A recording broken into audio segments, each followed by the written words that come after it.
Halo. Oke, langsung aja kita mulai ya pembahasan mendalam kali ini. Materi yang Anda bagikan ini, wah menarik banget jujur. Bawa kita ke pertanyaan yang, ya ampun dasar banget. Gimana sih sebenarnya kita ini memahami waktu?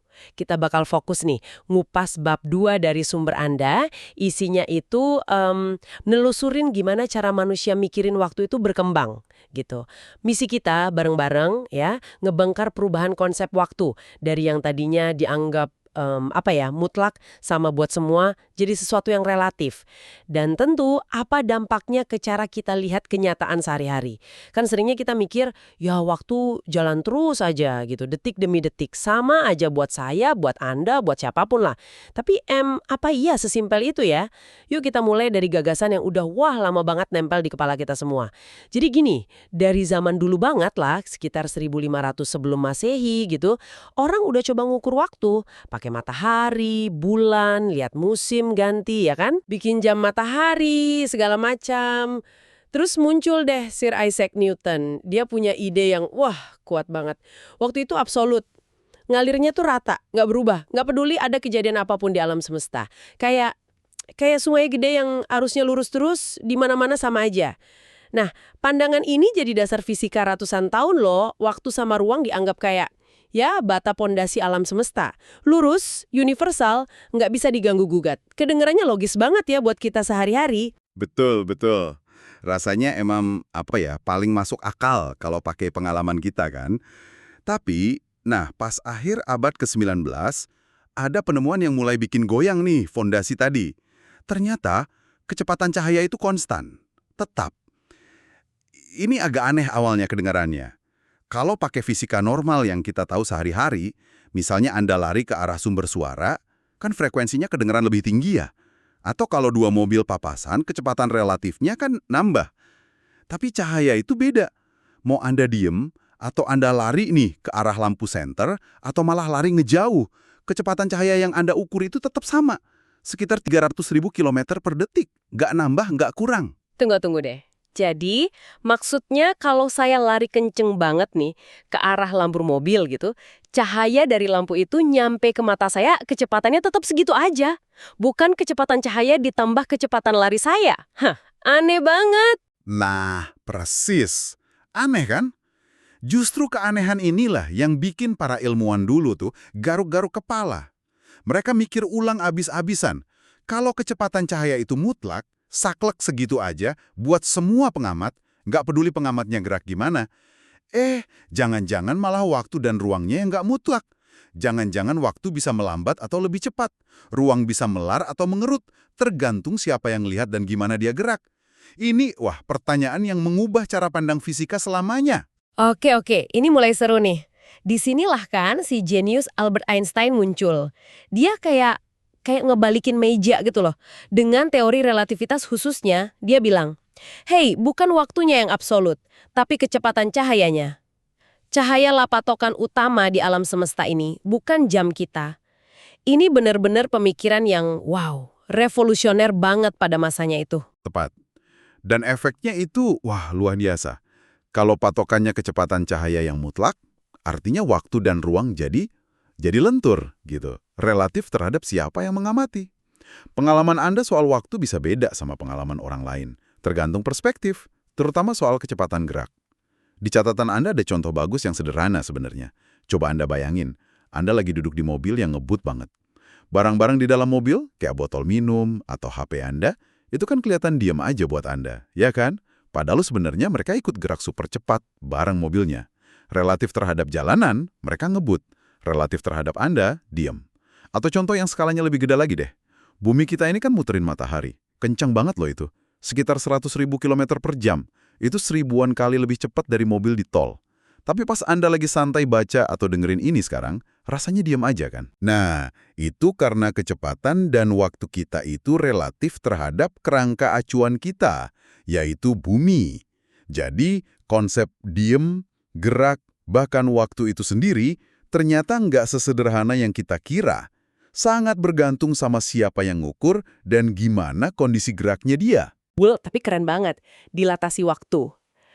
Di sini nih bagian paling gilanya menurut saya. Intinya, dilatasi waktu itu bilang kalau jalannya waktu yang benar-benar dialami suatu benda itu beda-beda. Tergantung seberapa cepat dia gerak di angkasa. Ini bukan ngomongin fiksi ilmiah loh ya, tapi ini konsekuensi logis dari teorinya Einstein. Udah terbukti juga secara eksperimen. Iya, ada hubungan kebalikan yang mendasar di sini. Makin cepat Anda gerak lewat ruang, makin lambat waktu berjalan buat Anda.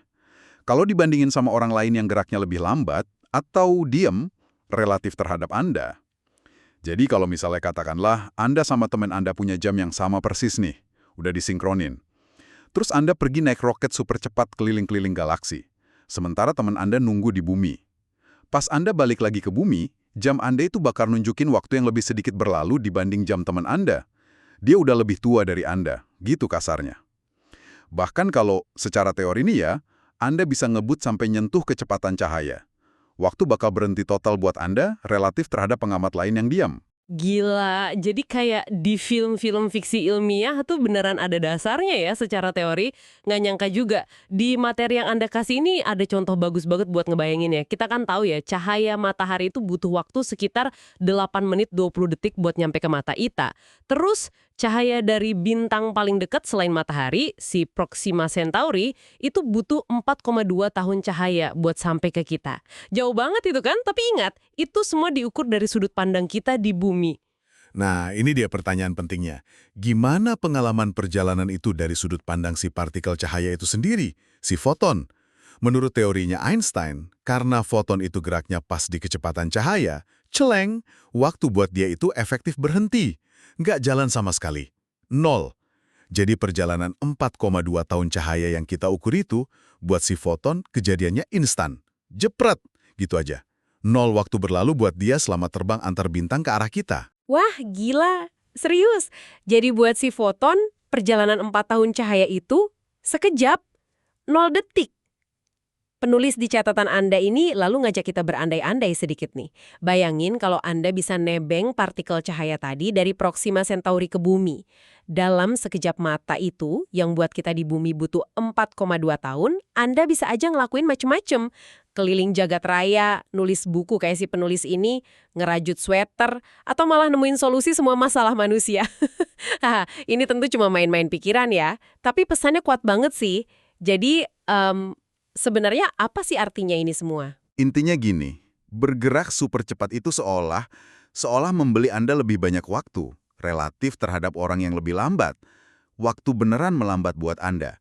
Walaupun kita sebagai manusia punya masa dan nggak mungkin bisa mencapai kecepatan cahaya persis, ide dasarnya tetap berlaku. Seberapa cepat Anda bergerak di ruang, itu ngaruh langsung ke gimana Anda ngalamin aliran waktu. Ini bukan filsafat lagi, tapi udah jadi bagian dari fisika modern yang teruji. Oke. Jadi kalau dirangkum nih ya, cara kita paham waktu itu udah berubah drastis banget ya.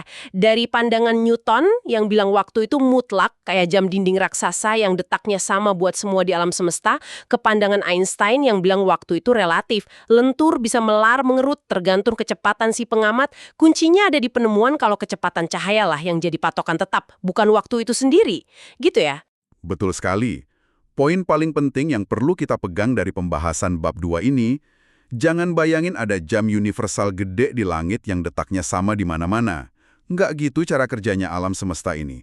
Pengalaman kita sehari-hari emang bikin waktu kayaknya jalan lurus dan konstan aja. Ya wajar karena kecepatan kita sehari-hari kan jauh banget dari kecepatan cahaya. Tapi kenyataan fisiknya, seperti kata teori relativitas nunjukin kalau waktu bisa banget beda tergantung kerangka acuan kita, terutama seberapa cepat kita bergerak. Jadi, dalam fisika modern, waktu itu pada dasarnya, ya subjektif, dalam artian relatif terhadap pengamatnya. Ini jadi bikin mikir ya, kalau secara fisika bergerak lebih cepat di ruang bisa memperlambat waktu buat si penggerak, gimana kalau ide ini kita coba tarik ke kehidupan kita sehari-hari? Mungkin secara metafora atau psikologis gitu.